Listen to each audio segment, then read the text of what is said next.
Sa araw na ito mga kaibigan ay gusto ko pong bigyan ng pansin itong nag-comment sa atin mga kaibigan dito sa ating programa na ganito po ang kanyang katanungan. Ewan ko kung Sabadista o ano po ang sekta itong nagtanong mga kaibigan. Pero siya po ay nagsusuri yata. Ewan ko lang, no? Sabi dito, Brother Esel, na-topic nyo na po ba yung babaeng patutot sa Revelation? Makiusap po sana bro, kung may video na. Ano po ba ang title? So yan po ang kanyang komento mga kaibigan. May hula po sa Apokalipsis na yung dakilang Babilonya, simboliko ng maling pananampalataya o relihiyon, ay maguguho, babagsak at mabubulgar ang kanyang kahiyahiyang korupsyon. Basahin natin kapatid na Daniel ang Nahum Kapitulo 3, versikulo 4 hanggang 5. Dahil sa karamihan ng pagpapatutot ng minagandang patutot na panguna ng pang-eengkanto na nagbibili ng mga bansa sa pamamagitan ng kanyang pagpapatutot at ng mga angkan sa pamamagitan ng kanyang mga pang-eengkanto. Narito, ako'y laban sa iyo, sabi ng Panginoon ng mga hukbo, at aking ilililis ang iyong laylayan sa harap mo, at aking ipakikita sa mga bansa ang iyong kahubaran, at sa mga kaharian ang iyong kahihiyan. Po binabanggit ang hula ni Propeta Nahum na minagandang patutot. Alam nyo talaga, sa kalakalan sa mundo, yung patutot para mabili, pinagaganda yan. Kasi, kung hindi mo pagagandahin, sino naman ng lalaki na papatol sa patutot, na uupahan yung patutot. Kaya yung patutot, pinapaganda. Sabi doon sa 3:4, dahil sa karamihan ng pagpapatutot ng minagandang patutot na panguna ng pang-iengkanto, na nagbibili ng mga bansa sa pamamagitan ng kanyang pagpapatutot at ng mga angkan sa pamamagitan ng kanyang pang-iengkanto. Sabi ng Diyos, narito ako'y laban sa iyo, sabi ng Panginoon. Aking ilililis ang iyong laylayan sa harap mo, aking ipakikita sa mga bansa ang iyong kahubaran at sa mga kaharian ang iyong kahihiyan.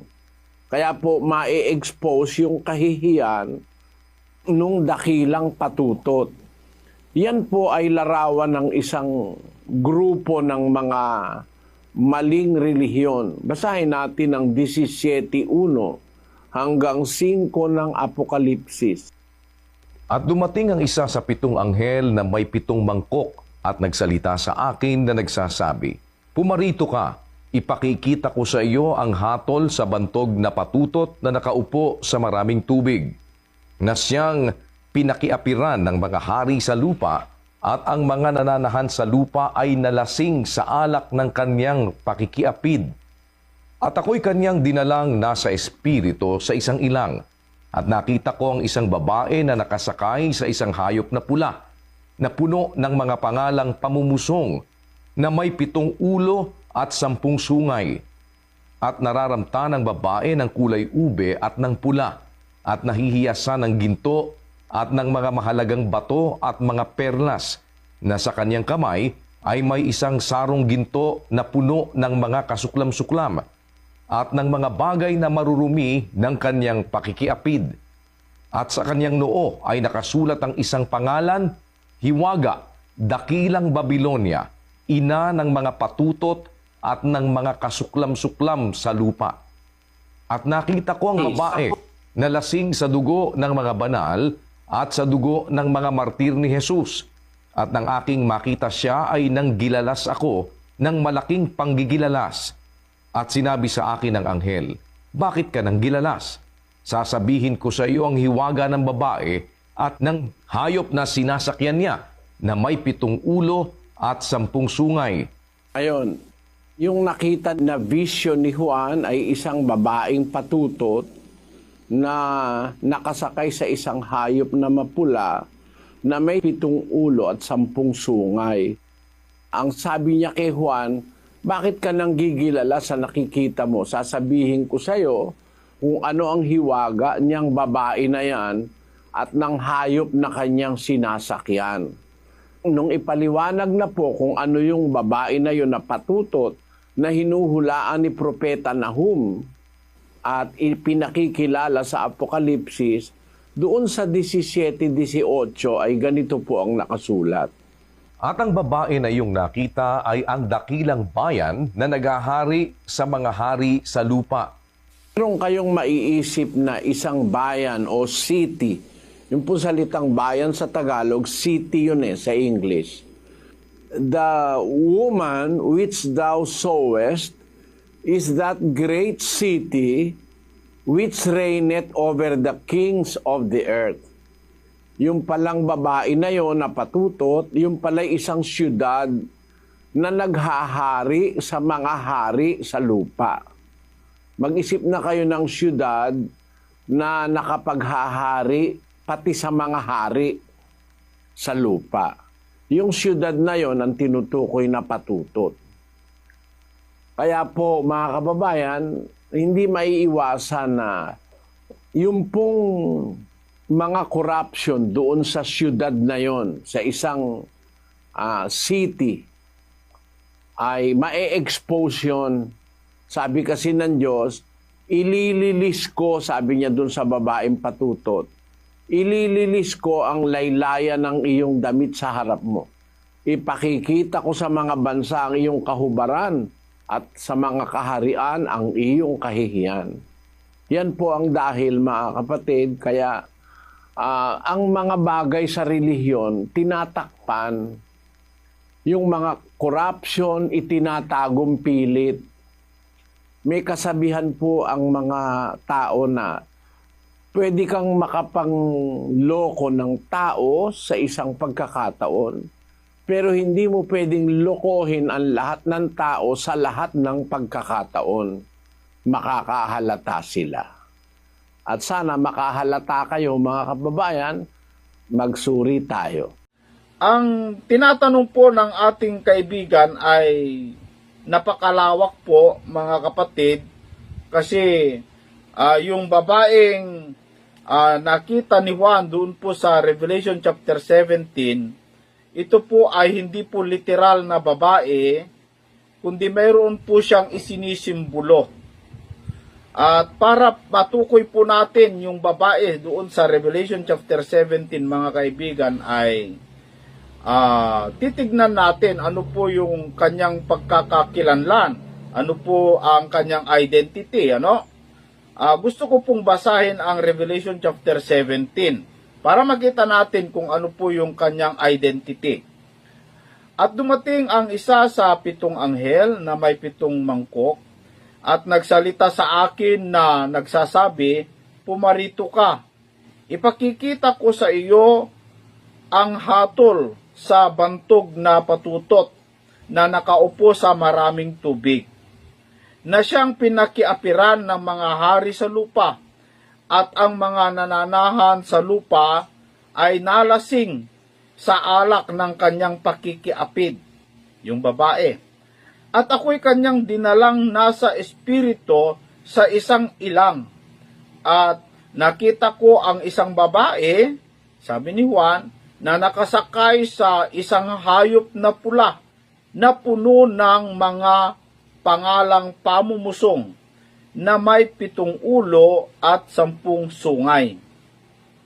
At nararamtan ang babae ng kulay ube at ng pula at nahihiyasan ng ginto at ng mga mahalagang bato at mga perlas.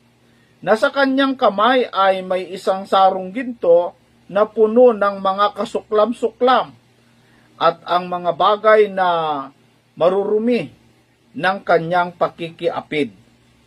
At sa kanyang noo ay nakasulat ng isang pangalang Hiwaga, Dakilang Babilonya, ina ng mga patutot, at ng mga kasuklam-suklam sa lupa. At nakita ko ang babae na lasing sa dugo ng mga banal at dugo ng mga martir ni Jesus. At nang aking makita siya, ay nanggilalas ako ng malaking panggilalas. At sinabi sa akin ng anghel, bakit ka nanggilalas? Sasabihin ko sa iyo ang hiwaga ng babae at ng hayop na sinakyan niya na may 7 ulo at 10 sungay. So, dito mga kaibigan, nakita natin kung ano po yung kanyang identity. Unang-una, sa verse 1 mga kaibigan, yung babae ay bantog. No? Bantog yung babae. At itong babae na ito, nakaupo. Ayon sa verse 1, nakaupo sa maraming tubig. No? Nakaupo sa maraming tubig. Ano po yung isinisimbolo ng babae, mga kaibigan? Kasi itong babae, hindi po ito literal na babae, kundi mayroon po siyang isinisimbolo. At yung babae, sabi ko nga, siya po ay bantog at nakaupo sa maraming tubig. Ang tubig na kanyang sinakyan, mga kaibigan, mababasa natin dito po sa verse 15, na ganito ang sinasabi. At sinabi niya sa akin, yung anghel, sinabi niya kay Juan, ang tubig na iyong nakita na kinauupuan ng patutot ay mga bayan at mga karamihan at mga bansa at mga wika.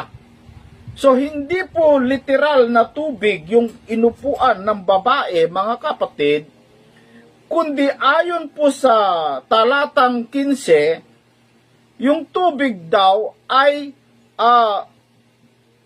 bayan at mga karamihan at mga bansa at wika, mga wika. At yung babae, mga kapatid, nakaupo sa hayop na pula, na yung hayop na pula ay puno ng pangalang pamumusong.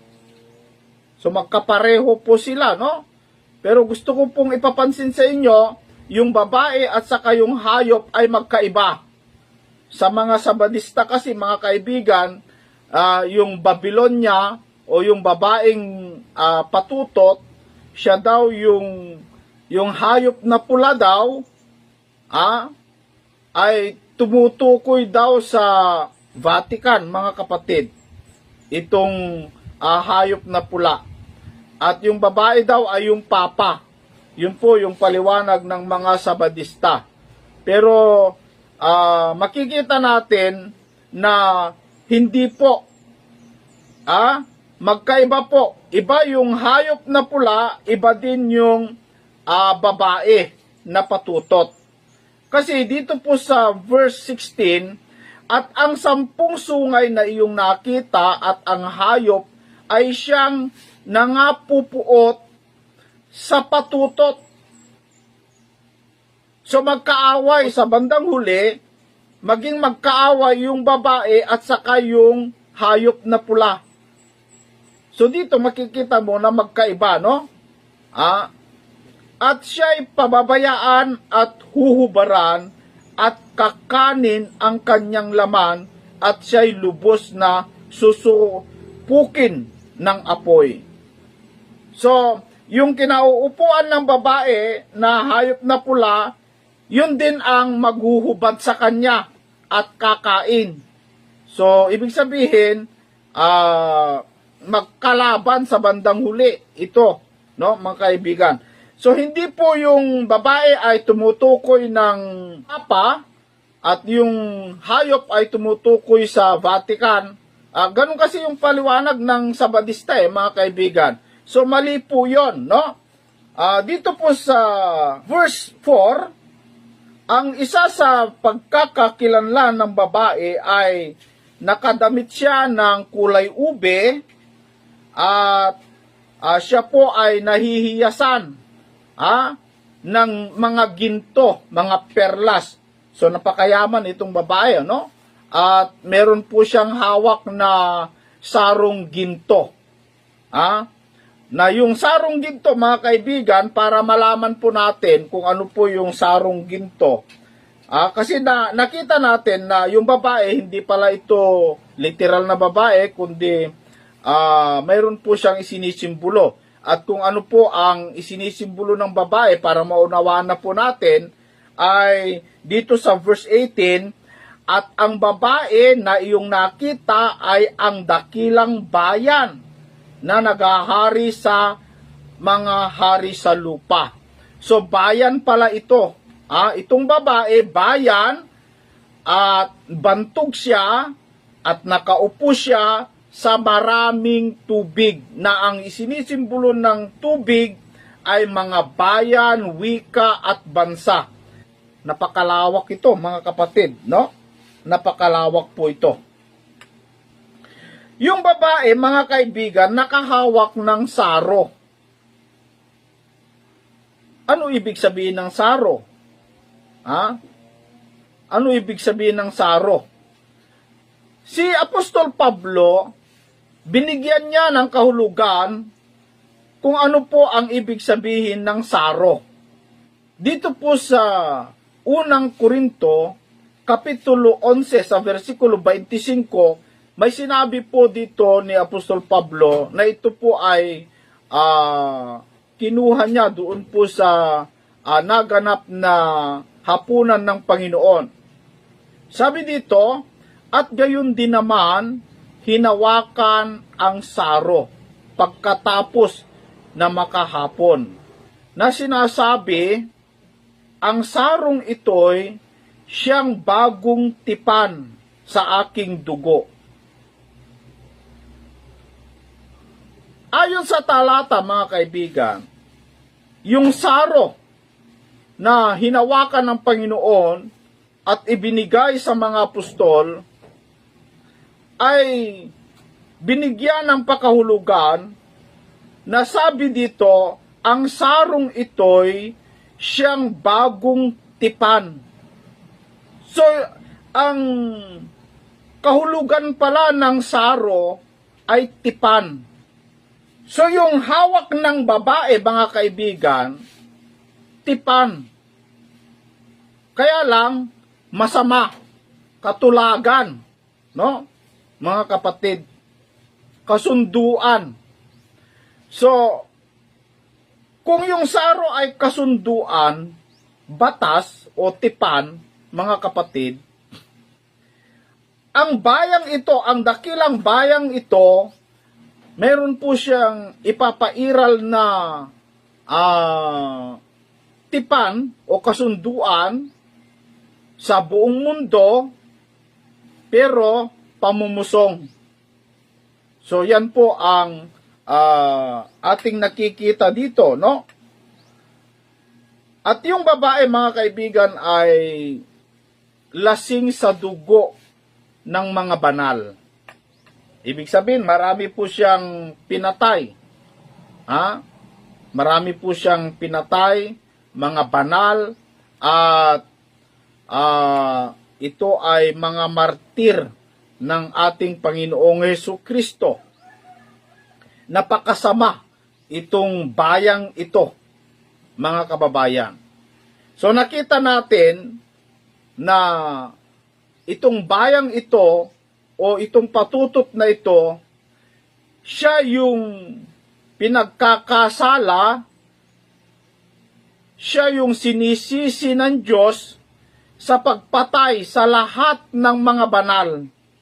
Dito po sa Revelation chapter 18 sa verse 24, at nasumpungan sa kanya yung babae, o bayan, ang dugo ng mga propeta at ng mga banal at ng lahat ng mga pinatay sa lupa. So maliban sa mga banal, mga martir, mga kaibigan, siya yung pinapanagot ng Diyos sa mga pinatay, sa lahat ng mga banal na namatay, kasama si Abel, sa lahat ng mga martir na namatay, itong babae ang pinapanagot ng Diyos, mga kaibigan. Ngayon, ang tanong, sino itong babae o anong bayang ito na pinapanagot ng Diyos sa kasalanan ng lahat ng mga pinatay na banal, mga kapatid? Yung babae ay hindi lang isang bayan ang isinisimbolo. Hindi lang iisa. Siya po ang namumuno sa lahat ng mga bayan, kasi nakaupo siya Nakaupo siya sa maraming tubig.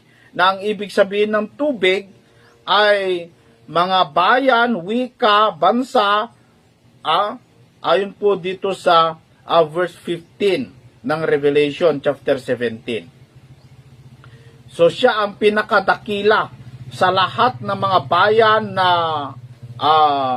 masama. Para makita natin, ma-identify natin kung sino itong babae, madali lang naman, mga kaibigan. Di maghanap ka sa buong mundo kung anong bayan, anong nasyon ang pinakabantog dito sa lupa. Para makita mo anong bayang ito, kasi sa ating nakita dito po sa Revelation chapter 17, bantog siya So bantog. Ano ang pinaka kilala na bayan sa buong mundo? Ulitin ko yung babae hindi lang tumutukoy sa isang bansa. Siya lamang po ang pinakabantog, pero maliban sa kanya, napakarami pa siyang nahawaan na bansa kasi nakaupo siya mga kapatid. Siya ang pinakakilala sa buong mundo. No? Mag-isip po kayo, mga kaibigan. Anong bayan o bansa ang pinakakilala sa buong mundo? At anong bansa ang unang nangalo niya? At anong bansa, mga kaibigan, na naging pugad ng kasamaan? Yan kasi ang identity ng babae. Anong bansa na pinapanagot ng Diyos na lasing sa dugo ng mga banal? Yung sinasabing bansa o bayan, mga kaibigan, dito sa Revelation chapter 17 verse 18, na sumisimbolo ng babae. Ito po ay tumutukoy sa grupo ng mga tao. Parang relihiyon, ganon. Mga kababayan. Ang tanong ay, sino ito, mga kaibigan? Sino itong grupong ito na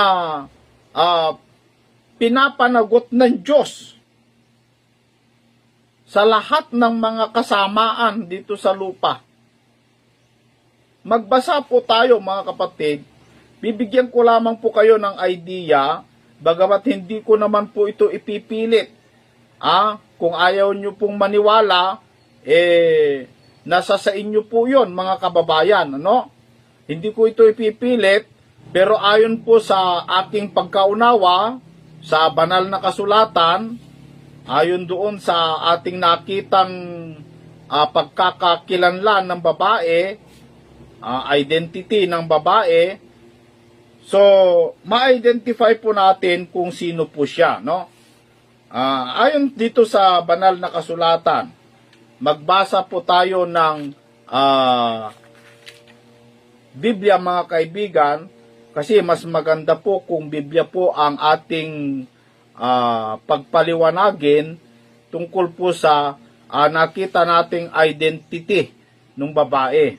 Ulitin ko po mga kaibigan, yung babae ay ang paliwanag ng Biblia, siya po ay isang bayan, dakilang bayan, at ang bayan na ito ay bantog, kilala sa buong mundo, At siya po ay naging pugad ng kasamaan ngayon. Siya yung bayan na unang nakiapid. Siya yung bayan na kung saan ay lasing sa dugo ng mga martir at mga banal. Ang bayang ito, mga kaibigan, ay nakaupo sa maraming bayan din, mga tao, mga wika. Mayroon pong sinabi ng ating Panginoong Hesukristo na kanyang pinapanagot tungkol sa pagpatay sa mga propeta, maging si Abel. Basahin po natin dito sa Mateo chapter 20, sa verse 18 na ganito. Narito, nagsisiahon tayo sa Jerusalem at ibibigay ang anak ng tao sa mga pangulong saserdote at sa mga eskriba at kanilang hahatulang siya'y patayin. Siya'y hahatulang patayin.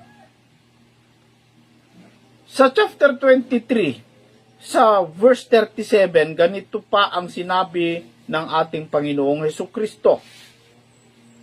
O Jerusalem, Jerusalem, na pumatay sa mga propeta at bumabato sa mga sinusugo sa kanya, makailang inibig kong tipunin ang iyong mga anak na gaya ng pagtitipon ng inahin manok sa kanyang mga sisiw. Sa ilalim ng kanyang mga pakpak ay ayaw kayo. Narito, ang iyong bahay ay iiwan sa inyong wasak. So, mawawasak, ang Jerusalem dahil pinapanagot po sa pagpatay ng mga banal. Umpisahan natin sa verse 29. Makinig po kayong mabuti, mga kaibigan, Sabi ko nga, hindi ko ito ipipilit. Dito sa verse 29, sa aba ninyo mga eskriba at mga fariseyo, mga mapagpaimbabaw, sapagkat itinayo ninyo ang mga libingan ng mga propeta at inyong ginayakan ang mga libingan ng mga matuwid. At sinasabi ninyo, kung kami sana ang nangabubuhay ng mga kaarawan ng aming mga magulang, di sa'y hindi kami nangaramay nila sa dugo ng mga propeta. Kaya't kayo'y nangapupuot, sabi ng Panginoong Hesukristo, sa inyong sarili, na kayo'y mga anak niyaong mga nagsipatay ng mga propeta.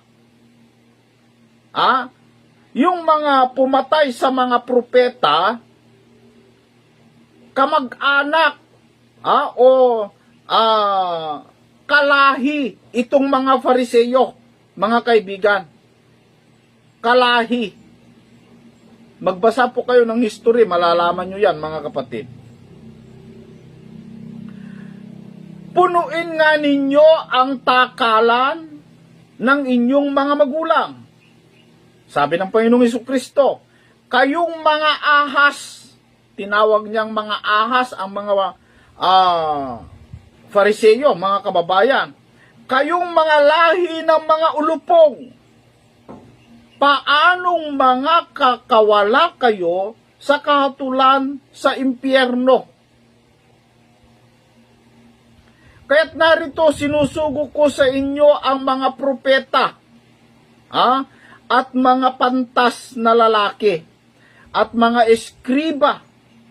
Ang mga iba sa kanila'y inyong papatayin at ipapako sa krus, at ang mga iba sa kanila'y inyong hahampasin sa inyong mga sinagoga, at sila'y inyong pag-uusigin sa bayan-bayan, upang mabubus sa inyo ang lahat ng matuwid na dugo na nabuhos sa ibabaw ng lupa, buhat sa dugo ng matuwid na si Abel, hanggang sa dugo ni Zacarias, sa anak ni Bacarias, na pinatay ninyo sa pamamagitan ng santuaryo at ng dambana.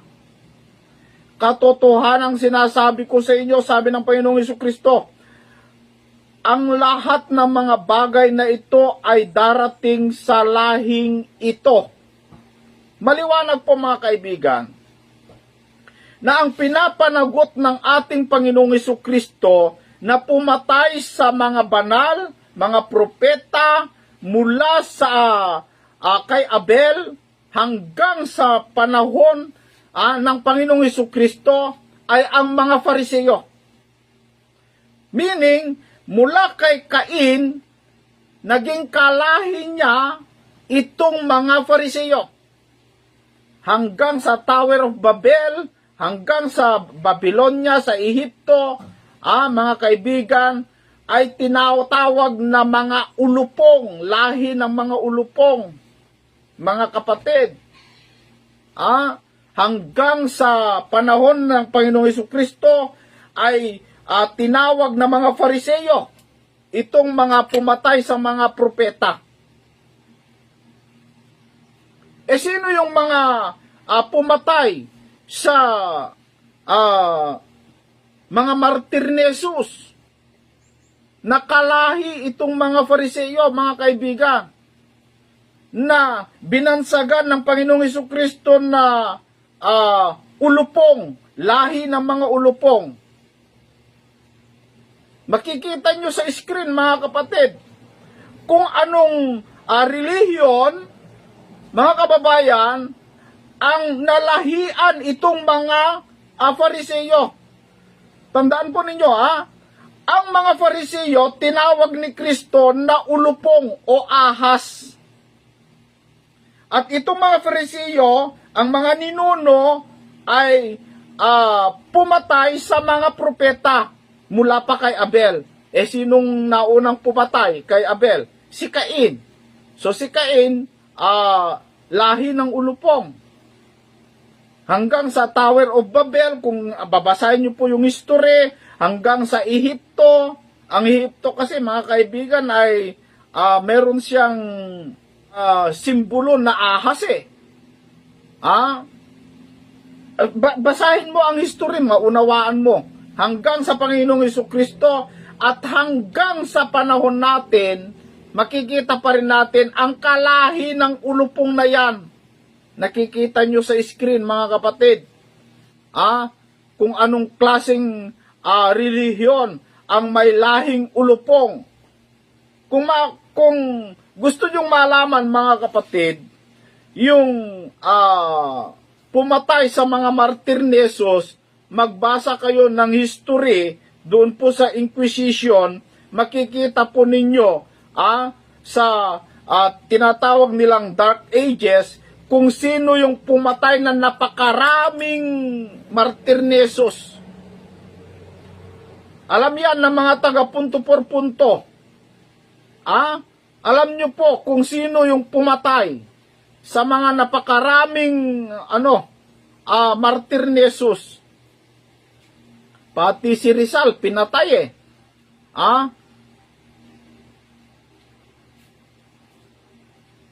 Madescribe ba ninyo, mga kaibigan? Makita ba ninyo kung sino po yung babaeng Babylonia? Napakalawak po ito. hindi lang tumutukoy, sabi nga ng kapatid na Eli, ay hindi po ang Iglesia Katolika lang. Binigyan niya ng lang. Kasi hindi lang naman talaga iisang relihiyon o iisang bansa ito. Maraming bansa ito, mga kababayan. At bantog po ito. Marami siyang nalahian. Naalala ko tuloy yung alam nyo, dito sa amin, yung aming mayor, mga kaibigan, mga kababayan, ay naging kilala siya sa buong probinsya namin. Paano siya naging bantog? Alam nyo, ang ginawa niya, mga kababayan, nung nagkanak siya, dinala doon sa ibang bayan. Pinalaki at pinatakbo bilang mayor. Ganon din yung isa niyang anak. So, lahat ng kanyang naging anak, dinala sa bayan-bayan para maging mayor.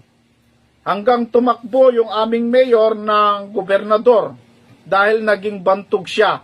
Dahil lahat ng mga katabing bayan ng bayan namin ay nagkaroon ng kanyang anak na naging mayor, kaya madali lang siya naging governor. So parang ganun yung babae, mga kaibigan. Nag-umpisa sa isang bayan, yan, naglahi-lahi, hanggang sa lumaganap ang kanyang lahi, at siya'y naging bantog sa buong mundo. Di, kung para ma-identify mo yung babae, tignan mo sino yung pinakabantog na grupo, mga kaibigan. At anong bansa, kung bansa ang pag-uusapan, anong bansa ang pinakabantog? Alam nyo, ang Jerusalem ngayon sa Arabia, yung Israel, hindi na po yan mabuti, mga kaibigan. Masama na po ang Israel ngayon. Inuulit ko, masama na po ang Israel ngayon. At ang Israel ay isa sa pinakabantog sa buong mundo, mga kababayan. Kilala ng buong mundo ang Israel. Paano siya naging pugad ng kasamaan? Sel, maaring tanong ng iba. Alam nyo, mga kaibigan, kung maalala po ninyo, ang Panginoong Jesucristo, tinawag niyang pugad ng masama yung Jerusalem. Kasi nung pumunta sa Jerusalem, kung maalala po ninyo, pinagtataog ng Panginoong Jesucristo ang mga nagbebenta doon sa Jerusalem. Dahil sabi ng Panginoong Jesucristo, ginawa ninyo ang templo ng Diyos o bayan ng Diyos ng pugad ng mga masasama.